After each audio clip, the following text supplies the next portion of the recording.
Tupac Shakur attended a Mike Tyson boxing match.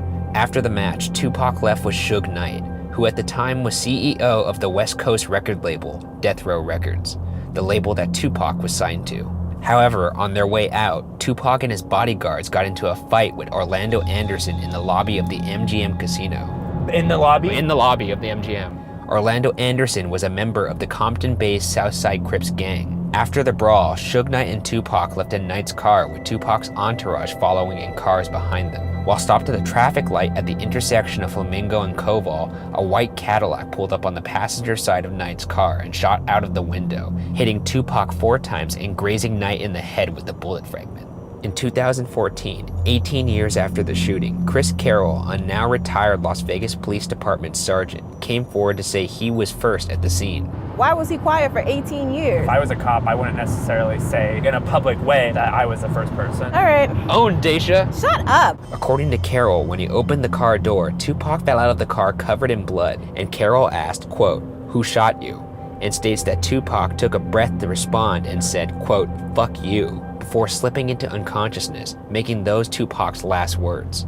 Since we're like right here, there's like no way. What time is it right now? 11:56? Look how many cars right now at 11:56.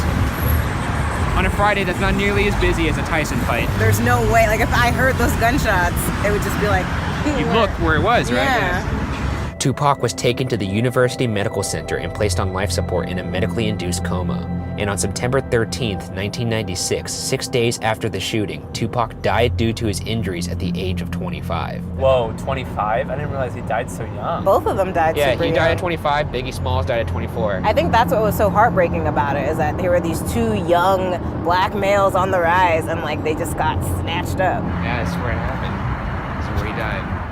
One strange fact is that the Las Vegas police never arrested anyone in connection with the murder. They also failed to follow up with Yaki Gaddafi, a member of Tupac's entourage who was there that evening who claimed he could identify the assailant. However, Gaddafi was unfortunately murdered 2 months later on November 10th, 1996 before he could be interviewed. Wow. A Las Vegas homicide detective who oversaw the case claimed it got, quote, "the same treatment as any other homicide here," end quote. What does that mean? We don't care about anyone who died.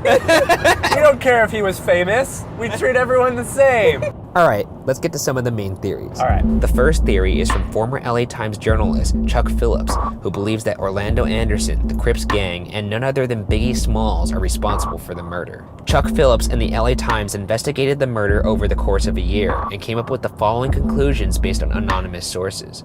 Conclusion 1. Members of the Southside Crips were involved in the shooting as retaliation for Tupac's beating of Orlando Anderson.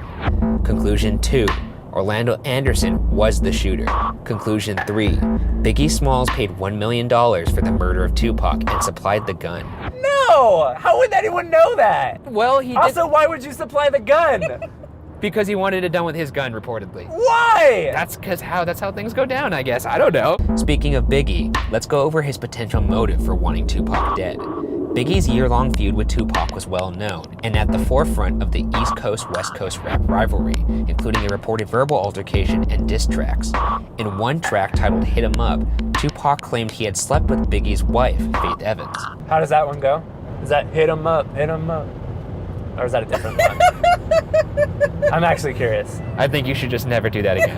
No. Strangely, according to Phillips, neither Biggie nor anyone connected to Biggie was questioned by the police. Wow, okay. As for Orlando Anderson, the believed shooter, he was shot to death in May 1998.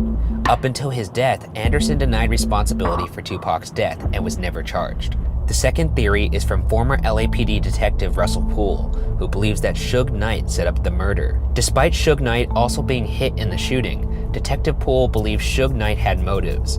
Motive 1. Suge Knight apparently owed Tupac a lot of money, by some accounts $3 million, a theory corroborated by the fact that Afeni Shakur, Tupac's mother, sued Death Row and Knight in 1997 for mishandling funds and taking millions of dollars away from Tupac. Motive 2.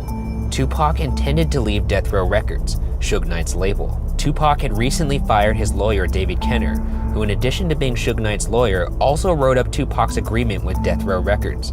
And sure enough, a week after the firing, Suge Knight invited Tupac to the fateful boxing match. Here's some other things that don't look good for Suge Knight. Shortly after the brawl in the MGM lobby, Knight stopped to make a phone call while everyone else was fleeing the scene. Knight also insisted that Tupac ride with him in his car after the boxing match. Was it on Tupac's side that they shot at the car, or was it on Suge Knight's side? The side of the car that Tupac was on. So how'd they know that they got Tupac's side? Oh, I see what you're saying. So how would they know which side Tupac was on? Yeah. Unless somebody told him. Right. Orlando Anderson, the man who Tupac fought with at MGM, also contradicted his initial testimony, at first saying Knight was part of the MGM brawl, but then later saying that Knight was trying to break up the fight, stating, quote, "I seen him pulling people off of me," end quote. Many people believe this turnaround happened because of a payoff by Knight. Detective Poole also claims the bullet wound Knight says he received that night was never verified by the hospital, the police, or any other witnesses. So nobody knows if he got shot. Exactly. Whoa! However, Really? How did that get through? However, This contradicts the 2014 report from former Las Vegas Police Sergeant Chris Carroll, who stated that Knight's head was, quote, gushing blood, and that he had, quote, clearly been hit in the head. Carroll also mentioned that Knight showed legitimate concern and that, quote, it wasn't acting. Why would he be like, it's not acting? That sounds like something that someone would pay you to say, like, you don't trust that Chris Carroll was a licensed casting director and wouldn't notice bad acting from good acting? Well, he said that later, though, so he must have heard the rumors that people thought it was Suge. That could be also why he said this. Quote, this is not the guy who had him killed. It's ridiculous. To me, yeah, this makes way more sense than Biggie. This guy would only benefit from Tupac dying because then he's going to be able to get more money because then obviously his music will become immortalized now.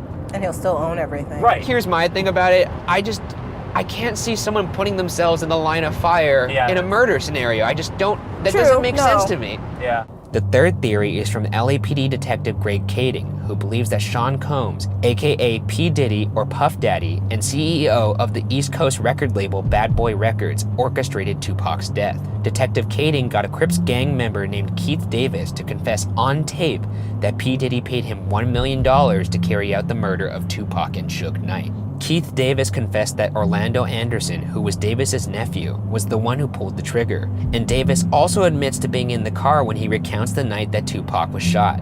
Quote, Orlando rolled down the window and popped him. If they would have drove on my side, I would have popped them, end quote.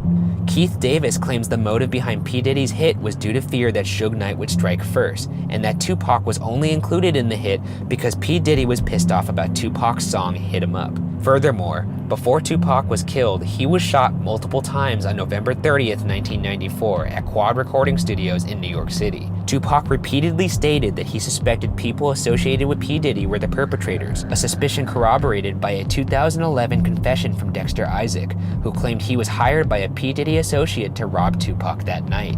However, P. Diddy has denied involvement in the murder, stating, quote, this story is pure fiction and completely ridiculous, end quote. And for what it's worth, Keith Davis was reportedly looking at 25 years to life due to unrelated activities if he didn't reveal his secrets. If you're saying that someone paid you $1 million, like wouldn't there be some kind of receipt to say that? You don't want a paper trail. But Why there- would you establish a paper trail? Okay, all right. Overruled. Listen. The next theory is that the Jewish Defense League... What? What? Let him finish. Let him finish. Oh, Jewish- there are cops coming up. Oh shit, really? Yeah. The next theory is that the Jewish Defense League, an extremist pro-Israel group, killed Tupac. The FBI had files of alleged death threats on Tupac from the Jewish Defense League, which has been classified as a terrorist group by the FBI. Other than that, there's really not much to see here. I mean, they did offer threats. They did offer They're threats. they're the only people who said, I'm gonna kill you. You know what? You have a point. The last theory I'm going to go over is pretty silly. Aliens. Finally, I believe you. Yes, of course. Together, working at last. Some believe that Tupac is in fact still alive and faked his own death. In 2015, some news outlets reported that a man named David Myers claimed he helped Tupac fake his death and that Suge Knight, among others, helped as well. However, this story seems to have originated from a fake news site, so take it with an enormous grain of salt. Some believe Tupac is alive and well in Cuba. I want to believe that's the truth. Yeah. Because I think it's means so much more for like Humanity. yes.